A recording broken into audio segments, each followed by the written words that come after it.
मुल्क की आज़ादी की 75 साल तकारीब के मौके पर जहां मुल्क भर में घर घर तिरंगा फहराने की मुहिम जोरों से जारी है और आज़ादी की इन तकारीब को जोश जज्बे से बनाने की अपीलें की जा रही है, ऐसे में फूड कॉरपोरेशन ऑफ इंडिया ने मरकजी हुकूमत पर अपनी शदीद नाराजगी का इजहार करते हुए धरना मुनज़्ज़म किया।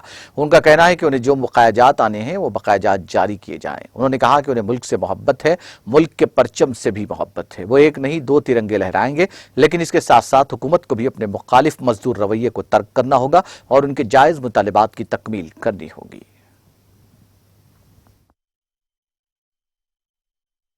ఇక్కడ central government food corporation of ఇండియాలో మేము పని చేస్తున్నాం. కార్మికులం, హ్యాండ్లింగ్ వర్కర్. మేము సెంట్రల్ గవర్నమెంట్ వైపు నుంచి ఆదేశాలు వచ్చినాయి. ప్రతి ఇంటి మీద ఈ 75వ సంవత్సరం స్వతంత్రం వచ్చిన తర్వాత ఆ ప్రతి ఇంటి మీద జెండా ఎగిరేయాలి అని సెంట్రల్ గవర్నమెంట్ నుంచి ఆదేశాలు వచ్చిన ఈరోజు నిన్న ఇక్కడ ఎంప్లాయీస్కి జెండాలు ఇవ్వడం, కార్మికులకు మర్చిపోవడం, కార్మికులకు గౌరవం లేకుండా పోయింది.